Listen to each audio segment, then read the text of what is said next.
Hey guys, thought I'd make this short video.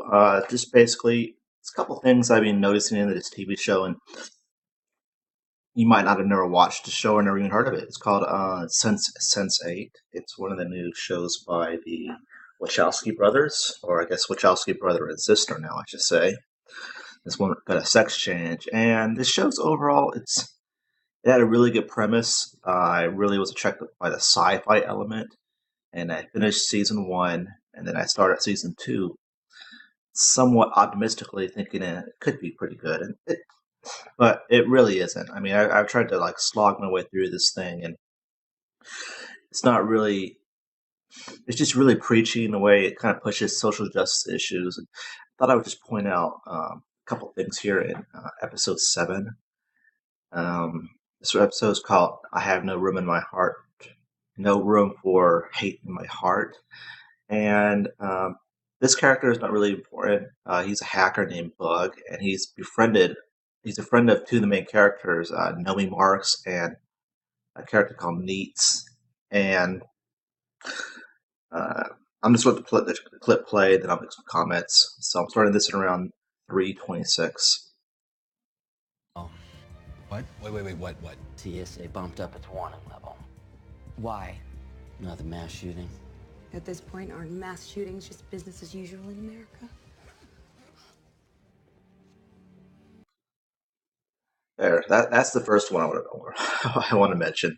Obviously, she brings up it had nothing to do with the story, yet they wanted to make a comment about mass shootings. It's kind of like put it in there as like a little bit of a propaganda. Just kind of get that into the psyche of America. There's another TV show out there. Not really get into it because that's out of the scope of this video, but you see stuff like this frequently in modern TV shows about anti-gun propaganda.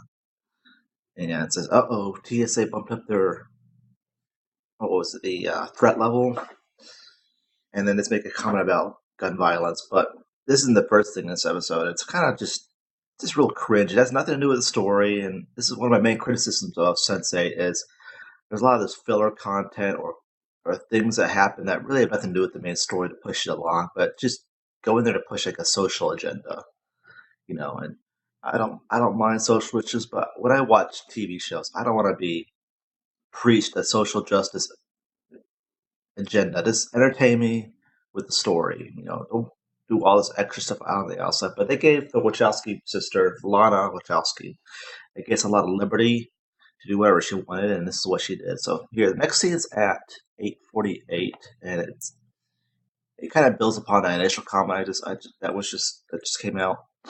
And Atlanta has, or Needs and Nomi Marks are at a dinner with Nomi Marks' I guess, adopted mother.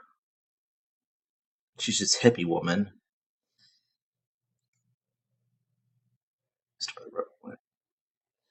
And Needs is there with her two dads. Yes, her two gay dads, who also happen to be these pot-smoking hippies, who have very liberal values. Anyways, I'll let the clip play and then comment afterwards.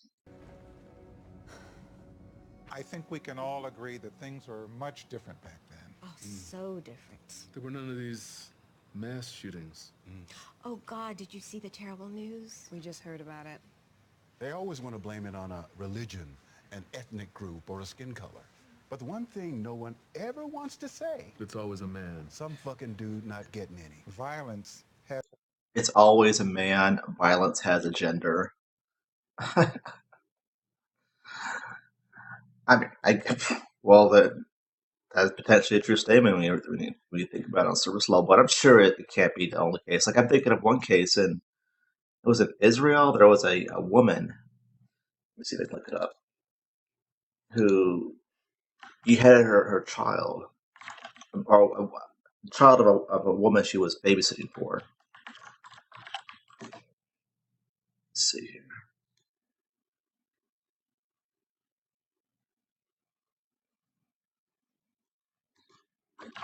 This was not too long ago, but I mean,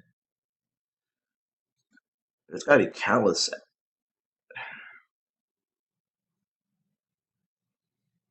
instances of this.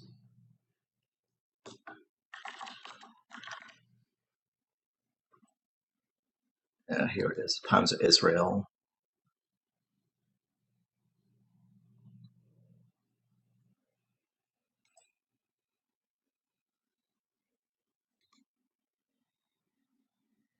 All right. So here we are. Here's the article. Russian police arrest terrorist nanny with child's severed head. And this was a horrible story. I mean, I can't get it out of my head. That's what this happened last year. No one even talks about it, and it's it's basically a hate crime, I guess. I don't remember the exact circumstances of why she murdered the child, but there was some sort of a political statement to be made. Anyways, you can look it up on your own time. So here we are pushing the social agenda, basically violence as a gender. But this isn't the only thing. as a gender. Oh my God, I love your dad. I find it fascinating how every generation believes in different things. We believed in pot.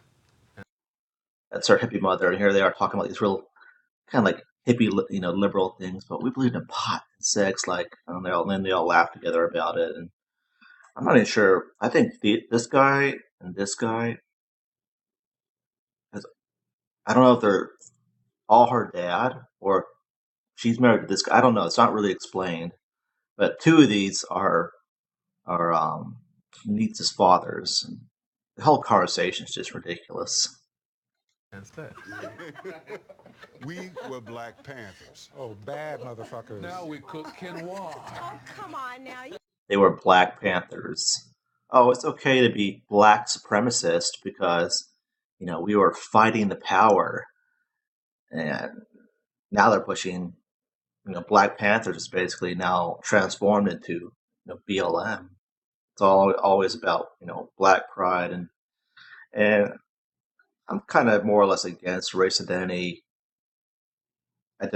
kind of beliefs where you advocate for your race. And it's like, who cares, But there's a lot of people out there who are interested in it, and I'll support your right to free speech, but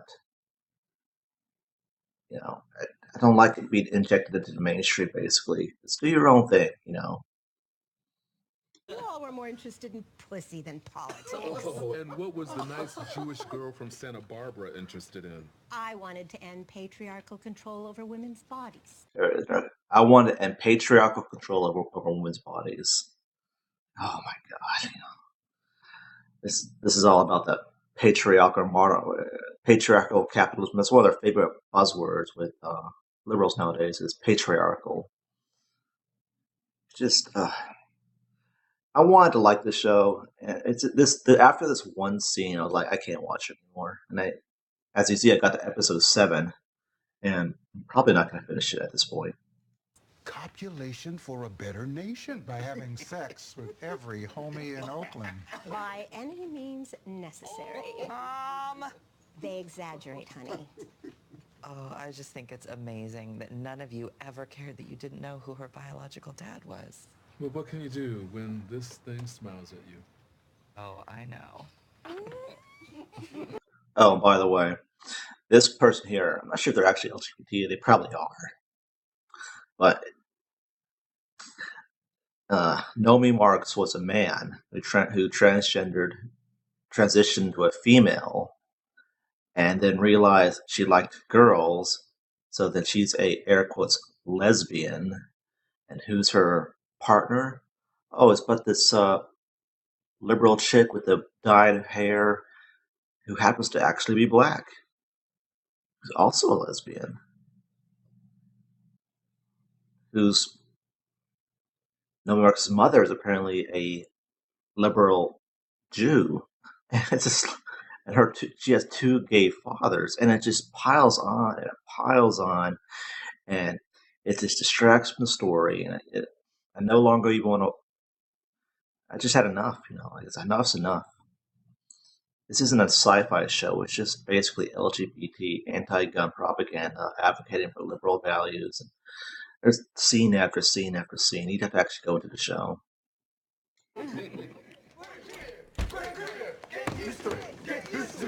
Well, I'm gonna stop it here. I think you guys got the point. just wanted to get that off my chest and take care.